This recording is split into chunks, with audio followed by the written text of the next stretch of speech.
आज हम सच्चिदानंद हीरानंद वात्स्यायन अज्ञे जी द्वारा लिखी गई कविता सोन मछली का भावार्थ समझेंगे। सच्चिदानंद हीरानंद वात्स्यायन अज्ञे जो है, इनका पूरा नाम जो था सच्चिदानंद वात्स्यायन अज्ञे था। हीरानंद जो है इनके पिता का नाम है। जब इन्होंने साहित्य जगत में अपना कदम रखा तो उस समय उन्होंने अपने नाम के साथ अपने पिता के नाम को जोड़कर इस क्षेत्र में अपना कदम रखा और तभी से इनका नाम जो है सच्चिदानंद हीरानंद वात्स्यायन अज्ञेय है।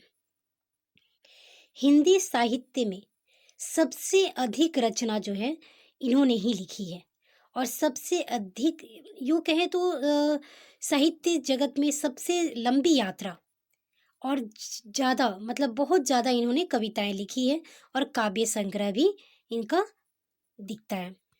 आंगन के पार द्वार इस कविता के लिए उन्हें 1964 ईस्वी में साहित्य अकादमी पुरस्कार दिया गया था। उसके बाद सन 1978 में कितनी नावों पर कितनी बार शीर्षक काव्य के पर उन्हें भारतीय ज्ञानपीठ जो कि सर्वोच्च पुरस्कार है साहित्य क्षेत्र में जो है सबसे सर्वोच्च पुरस्कार जो है भारतीय ज्ञानपीठ का पुरस्कार है, वो उन्हें इस कविता के लिए कितनी नावों पर कितनी बार शीर्षक कविता के लिए इन्हें दिया गया था। अज्ञे जी का प्रथम काव्य संग्रह जो है भग्न दूत है। सोन मछली यह कविता जो है अरि ओ करुणा प्रभा में काव्य संग्रह से संकलित है। इस काव्य में उन्होंने इस कविता को लिखा है। सोन मछली कविता में जो है कवि जो है आंतरिक वास्तविकता को प्रोत्साहित करते हैं जो कि अंतर्मन की जिजीविका के महत्व को प्रतिष्ठित करता है।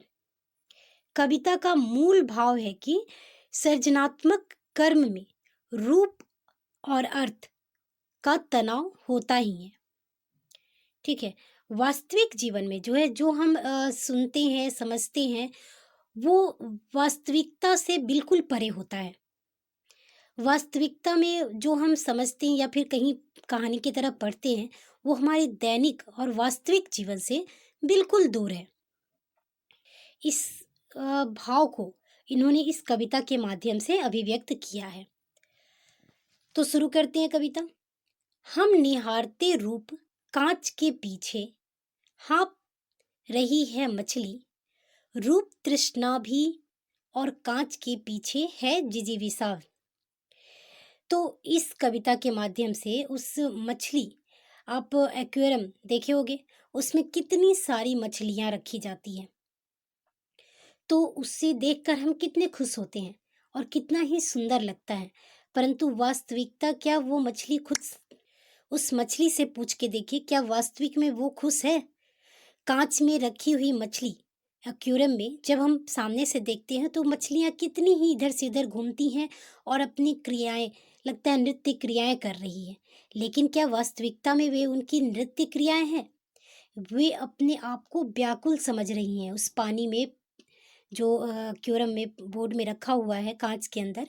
वो अपनी जिजाविसा, वो अपने आप में बेचैन है, व्याकुल है, क्योंकि उसे अपनी सुरक्षा का डर है और अपनी वो स्वतंत्र नहीं है, उसे कितना भी है तो हमने कैद करके रखा है।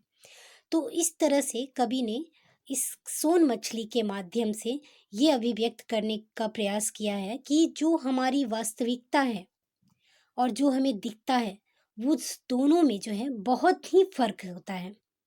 कवि का यही मानना है कि कर्म में जो जो हम क्रियाएं करते हैं उसमें रूप यानी कि जो हमें दिखता है और जो उसका अर्थ है, उस दोनों में जो है बहुत ही तनाव होता है, बहुत ही अंतर है। ठीक है, तो इस कविता के माध्यम से कवि ने यही बताने का प्रयास किया है। तो अज्ञेय जी ने इस छोटे से कविता के छोटी सी पंक्तियों में एक जीवन के बहुत ही बड़े यथार्थ रूप को चित्रित किया है।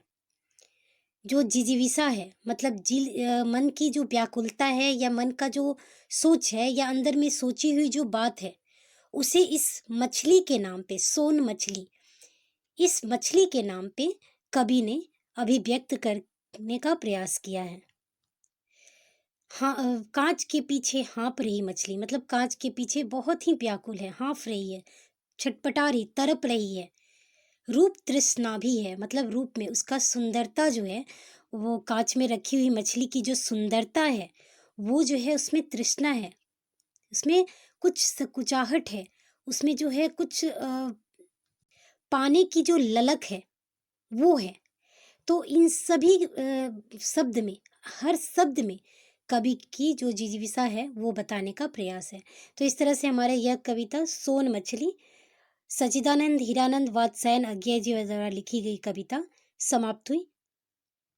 अगर आपको ये वीडियो अच्छा लगा तो लाइक करें और कमेंट बॉक्स पे ज़रूर लिखें और मेरे चैनल को सब्सक्राइब करना ना भूलें।